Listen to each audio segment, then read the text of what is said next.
Hello दोस्तों, स्वागत है आपका एक्सप्लोर बीज में। मैं हूं निशांत। आज अभी हम मुक्तेश्वर में हैं और यहाँ पर काफ़ी तेज़ बारिश पड़ रही है सुबह से ही। हमने ऑलरेडी अपने होटल से चेकआउट कर दिया है और धानाचूली के पास एक रेस्टोरेंट है, वहाँ पर हम ब्रेकफास्ट करने के लिए रुके हैं। इस तरीके से बहुत तेज़ बारिश पड़ रही है मॉर्निंग से और काफ़ी ज़्यादा पानी सड़क पर बह रहा है। काफ़ी अच्छा यहाँ पे हमें पार्किंग स्पेस मिल गया तो गाड़ी हमने यहाँ खड़ी कर दी। जहाँ पर हम ब्रेकफास्ट के लिए रुके हैं उस जगह का नाम है कफाल पाको। रेस्टोरेंट का अंदर का कुछ इस तरह का एम्बियंस है, काफ़ी सुंदर हमें लगा। तो हम लोगों ने यहाँ पर मंगाए हैं आलू के पराठे और साथ में चाय। युवान से कभी वेट नहीं होता। युवान जो है ना, ऐसा पराठे या फिर चावल दाल वगैरह तुरंत खाना स्टार्ट कर देते हैं। लगता नहीं है कि अभी बारिश जल्दी से रुकेगी, तो हम लोगों ने अपनी जर्नी कंटिन्यू कर दी है। थोड़ा स्लो ड्राइव करेंगे। अभी बात करते हैं कि हम मुक्तेश्वर आए क्यों थे। तो हम लोग पहाड़ों में अपने लिए एक छोटा सा घर ढूंढ रहे हैं, क्योंकि पहाड़ों से हमारी बहुत सारी यादें जुड़ी हुई है और हमारा जो फैमिली बैकग्राउंड है वो भी पहाड़ों से ही है। मन्नू की जो मदर है, उनकी साइड की जो फैमिली है वो पहाड़ों से ही है। बट अब जैसा कि सभी लोग जानते हैं कि पहाड़ों में रहना इतना आसान नहीं है, खासकर जब बच्चों की पढ़ाई की बात हो या फिर जॉब्स की बात हो। तो काफ़ी सारे लोग माउंटेन से प्लेन एरिया में शिफ्ट हो रहे हैं, पर हम लोग चाहते थे कि हम वापस जाएं और पहाड़ों में जाके बसें, थोड़ा नेचर के साथ हम कनेक्ट हों। इसलिए हम लोग क्या कर रहे हैं कि हम पहाड़ों में एक अपने लिए छोटा सा घर सर्च कर रहे हैं। हमने बहुत सारी लोकेशंस एक्सप्लोर करी। हमने जो प्लेस शॉर्टलिस्ट किए थे उसमें लैंसडाउन, चक्राता, भीमताल, मुक्तेश्वर और लोहा घाट थे। प्लेसेस शॉर्टलिस्ट करने का जो पहला हमारा क्राइटेरिया था वो ये था कि जो प्लेन एरिया है वहाँ से उस प्लेस की डिस्टेंस अप्रॉक्स 50 किलोमीटर्स हो, क्योंकि पहाड़ों में 50 किलोमीटर ड्राइव करने में भी लगभग 2 से ढाई घंटे लग जाते हैं। सेकंड हमारा जो क्राइटेरिया था वो था एक हाइट का, तो मतलब कि बहुत ज़्यादा हाइट पे भी ना हो वो प्लेस और कम हाइट पे भी ना हो। क्योंकि कम हाइट में प्रॉब्लम क्या है कि आपको वहाँ पर गर्मियों में मौसम काफ़ी गर्म हो जाता है और फिर इवेंचुअली एसी वगैरह चलाने की ज़रूरत पड़ेगी।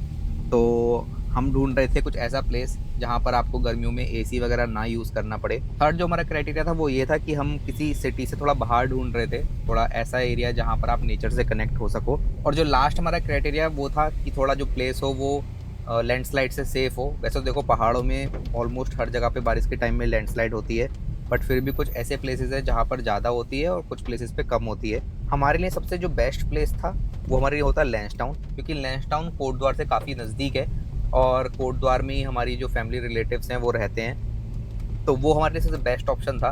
पर लैंसडाउन में हमें कुछ इतना ज़्यादा ग्रीनरी नहीं फील हुई। नेक्स्ट जो ऑप्शन हमने सेलेक्ट किया वो था भीमताल, क्योंकि भीमताल काठगोदाम से सिर्फ 20 किलोमीटर डिस्टेंस पर है। पर जो भीमताल में सबसे बड़ी प्रॉब्लम है वो है हाइट की। भीमताल की हाइट अप्रॉक्स 1400 मीटर्स है और गर्मियों में वहाँ पे काफ़ी मौसम गर्म हो जाता है और हमने देखा कि एसी की आपको नीड पड़ सकती है। नेक्स्ट हमने प्लेस जो शॉर्टलिस्ट किया था वो था चक्राता। चक्राता बहुत सुंदर जगह थी, हम लोगों को काफ़ी पसंद भी आई। बट प्रॉब्लम ये है कि चक्राता में आपको इतनी ज़्यादा प्रॉपर्टी के ऑप्शन मिलेंगे नहीं। तो अभी हम लोग आए हैं मुक्तेश्वर और मुक्तेश्वर की जो अप्रॉक्स हाइट है वो है 2000 मीटर।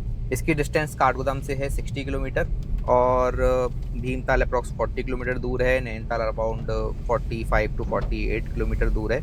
रही बात पहाड़ों में देखो बसने की, तो पहाड़ों में बसना आसान नहीं है। आपने देखा ही होगा कि हम मोस्टली आपको दिखाते हैं जो रास्ते हैं वो लैंडस्लाइड से बंद हो जाते हैं या फिर किस किस तरह के चैलेंजेस हैं पहाड़ों में, तो वो एक्चुअल चैलेंजेस हैं। अभी तक हमने जिन भी लोगों से बात करी या फिर जहाँ भी हमने कुछ चीज़ें एक्सप्लोर करी, वहाँ पर हमने देखा कि लोग पहाड़ों से शिफ्ट हो रहे हैं प्लेन एरिया में और सबका रीज़न यही है कि उनको बच्चों की एजुकेशन या फिर जॉब या फिर हेल्थ सिस्टम इनकी नीड है। और डेफिनेटली जो पहाड़ों में थोड़े रिमोट विलेज एरियाज़ हैं वहाँ पर ये सारी फैसिलिटीज़ आपको नहीं मिलेंगी। तो अभी जाके मौसम थोड़ा खुल गया है और बारिश रुक चुकी है। बाहर काफ़ी अच्छा मौसम है, अच्छी ग्रीनरी दिख रही है। ऐसा नहीं है कि हम कभी एक बार किसी जगह पर गए और हमने अपना मन बना लिया कि नहीं यहाँ पर भी घर लेना है। हमने बहुत टाइम स्पेंड किया है, बहुत सोचा है कि क्या क्या चैलेंजेस हैं और किस तरीके से हम उन चीज़ों को हैंडल कर पाएंगे या नहीं कर पाएंगे। तो वो बहुत सारी इंपॉर्टेंट चीज़ें हैं जो हमने सोची हैं और उसी के बाद जाके हमने डिसाइड किया है कि हम भी पहाड़ों में जाकर बसें। पहाड़ों से हमारी बहुत पुरानी यादें भी जुड़ी हुई है। अगर मैं अपनी बात करूँ तो मैंने अपनी जो स्कूलिंग की है वो नैनीताल से की है, तो वो जो सारा टाइम हमने स्पेंड किया है पहाड़ों में वो हमें फ़ोर्स करता है कि हम उस तरफ जाएँ। बाकी देखिए हमारा जो ट्रिप्स है, जो हमारा घूमना फिरना है वो चलता ही रहेगा, बट इस डायरेक्शन में हमारी जो भी प्रोग्रेस होगी वो हम लोग के साथ शेयर करते रहेंगे टाइम टू टाइम कि हमने क्या कुछ पसंद किया है या फिर कहाँ पर हम प्रॉपर्टी एक्चुअल में कुछ लेने वाले हैं। जो भी चीज़ें होंगी वो आपको हमारे चैनल के थ्रू मिलती रहेंगी। तो अगर आपने हमारा चैनल अभी भी सब्सक्राइब नहीं किया है तो उसको सब्सक्राइब कर लीजिए, क्योंकि हमारी तरफ से आपको बिल्कुल अनबायस्ड इन्फॉर्मेशन मिलेगी। बाकी हमारे सारे ट्रैवल ब्लॉग्स की तरह हम आपको एक्चुअल इन्फॉर्मेशन देंगे कि क्या सच में वर्थ है पहाड़ों में बसना या पहाड़ों में रहना, या फिर सिर्फ आप घूमने के लिए पहाड़ों में आ सकते हो।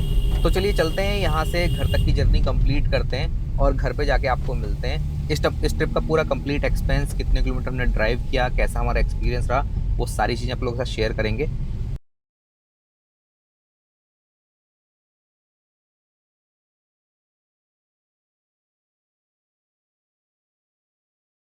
अभी बजे हैं 12:35 और दोपहर के इस टाइम हमने भीमताल मार्केट को कभी इतना खाली नहीं देखा। अभी हम भीमताल की मेन मार्केट से क्रॉस कर रहे हैं। यहाँ पर काफ़ी कम व्हीकल चल रहे हैं और कुछ शॉप्स भी हैं वो बंद हैं, क्योंकि आज काफ़ी बारिश हो रही थी मॉर्निंग से ही। इस समय भीमताल का मौसम भी बहुत सुहावना हो रहा है। भीमताल एक ऐसा प्लेस है जहाँ पर आपको 12 महीने टूरिस्ट मिल जाएंगे, क्योंकि फर्स्ट ऑफ ऑल एक तो ये काठगोदाम से इतना दूर नहीं है, सिर्फ 20-25 किलोमीटर की डिस्टेंस है और यहाँ पर वेदर प्लीजेंट से ही बना रहता है। थोड़ा गर्मियों में आपको लगेगा कि दिन में आपको एसी की नीड है, बट शाम के टाइम हमेशा मौसम अच्छा ही रहेगा। अभी हम क्रॉस कर रहे हैं जो भीमताल की लेक है वहाँ से। यहाँ पर भी काफ़ी कम टूरिस्ट हैं और ख़ासकर बोटिंग वगैरह बंद है, क्योंकि बारिश में जनरली बोटिंग बंद हो जाती है। यहाँ पर भी आप देखोगे रोड पे बिल्कुल भी ट्रैफिक नहीं है। जनरली इस एरिया में हमेशा ट्रैफिक जैम मिलता है, बट अभी दोपहर में बिल्कुल ये एरिया खाली है। एक दो आपको टूरिस्ट व्हीकल्स मिलेंगे, वरना कुछ लोकल गाड़ियाँ चल रही हैं। रोड साइड पे आपको कुछ टूरिस्ट मिल जाएंगे जो हल्की हल्की इस बारिश को एंजॉय कर रहे हैं और वॉक कर रहे हैं। अभी हम पहुँचे हैं रानी बाग, और आप लोगों ने अगर न्यूज़ देखी होगी तो रानी बाग का ये जो ब्रिज है, नया वाला ब्रिज, यहाँ पर काफ़ी हैवी लैंडस्लाइड हुई है और ये रास्ता ऑलमोस्ट एक दिन बंद रहा था। अभी डिपार्टमेंट ने क्या किया है कि जो ओल्ड ब्रिज था उसको ओपन कर दिया है और सारे व्हीकल्स को इसी ओल्ड ब्रिज से क्रॉस करा रहे हैं। जो नया वाला ब्रिज है उस पर पूरे पे मलबा है और उसको हटाने का काम चल रहा है। काफ़ी सारे लोगों का ये भी ऑब्जेक्शन था कि हैवी व्हीकल्स को भी इस पुराने ब्रिज से निकाल रहे हो, जो कि अब कैपेबल नहीं है इतना लोड हैंडल करने के लिए। तो डिपार्टमेंट बहुत तेज़ी से काम कर रहा है कि वो न्यू ब्रिज को वापस रिज्यूम कर सके। अभी हमें कुछ किलोमीटर यहाँ से और ड्राइव करना है और फिर हम काठगोदाम पहुँच जाएंगे। फिर हमारी बाकी जर्नी प्लेन एरिया में स्टार्ट होगी। तो देखते हैं, पहले काठगोदाम पहुँचते हैं और वहाँ जाकर फिर कुछ अपने लिए आज का लंच ऑर्डर करते हैं। अभी एग्जैक्ट 1:30 बजे हम लोग पहुँचे हैं काठगोदाम, और काठगोदाम में हम पहले भी आए हैं, द फैमिली रेस्टोरेंट करके। यहाँ पर अभी आज का लंच कर लेते हैं। बाहर तो क्योंकि बारिश पड़ रही है तो सब गीला है, बट यहाँ पर हट्स हैं जिसमें बैठ के हम आराम से लंच कर सकते हैं। लंच में हमने ऑर्डर किया है सिंपल सी पनीर की सब्जी, साथ में चपाती, अचार, सैलेड और चटनी साथ में दी है। तो अभी शाम के एग्जैक्ट 2 बज चुके हैं, हम लोगों ने एकदम पेट भर के लंच कर लिया। अब यहाँ से जर्नी कंटिन्यू करते हैं अपनी। लगभग 5 घंटे हमें ट्रैवल करना है, तो गाड़ी खींचते हैं। 6 घंटे की नॉन स्टॉप ड्राइव करने के बाद हम लोग पहुँच चुके हैं अपने घर। अभी शाम के 8 बजे हैं। पूरे रास्ते हमें बारिश मिली, हमने कंप्लीट ड्राइव जो है वो आज बारिश में ही की। बात करते हैं कि हमने कितना टोटल ड्राइव किया इस ट्रिप में। तो 936 किलोमीटर हमने ड्राइव किया, जिसको आप 6 से मल्टीप्लाई कर लीजिए, इतना अप्रॉक्स हमारा फ्यूल का एक्सपेंसेस हुआ। इस ट्रिप में हमने टोटल 15 टोल प्लाज़ा क्रॉस किए और सारे टोल प्लाज़ा पर हमारा जो एनुअल पास है उसने काम किया। तो 15 × 15 225 रुपीज़ का हमारा टोल एक्सपेंसेस हुए। इस पूरी ट्रिप में हमने जो अपने स्टे किए थे वो होटल्स में ही किए थे। तो फर्स्ट डे हमने 2200 रुपीज़ में होटल बुक किया था और सेकंड डे का हमारा 2500 का था। खाने के एक्सपेंसेस हमारे अप्रॉक्स 2000 के थे। तो यही टोटल ओवरऑल एक्सपेंसेस थे जो हमारे इस ट्रिप में हुए। अगर इसको हम सम अप करें तो लगभग 12,500 रुपये हमारे इस ट्रिप में खर्च हुए। हमने अपनी ये ट्रिप पहाड़ों में मानसून में इसलिए की क्योंकि हम देखना चाहते थे कि मानसून में पहाड़ों में किस तरीके का होता है कंडीशंस, क्या एक्चुअल में हम उस चीज़ को हैंडल कर पाएंगे या नहीं। तो अगर आप भी इस तरह का कुछ सोच रहे हो तो मैं भी आपको रिकमेंड करूंगा कि तीनों वेदर में आप जाके देखो पहाड़ों में। आप गर्मियों में भी जाओ, आप बारिश में भी जाओ, आप सर्दियों में भी जाओ, फिर आप डिसाइड करना कि क्या वो आपके लिए सही डिसीजन है या नहीं। मानसून में हमें पहाड़ों में पूरे रास्ते में जगह जगह पर लैंडस्लाइड मिली। खासकर जो हम लोहाघाट जा रहे थे तो उस साइड बहुत ज़्यादा लैंडस्लाइड थी। वापस आते वक्त हमें जो रानी बाग वाला ब्रिज था उसके पास पे लैंडस्लाइड मिली। तो ये चीज़ें आपको पहाड़ों में ज़रूर मिलेंगी। अगर आप बारिश में जाते हो वहाँ पर आपको लैंडस्लाइड देखने को मिलेंगी, और काफ़ी हैवी लैंडस्लाइड इस बार थी। अभी सितंबर आ चुका है और फिर भी इतनी ज़्यादा बारिश हो रही है, तो इस बार लैंडस्लाइड भी बहुत ज़्यादा हो रही है हर जगह पर।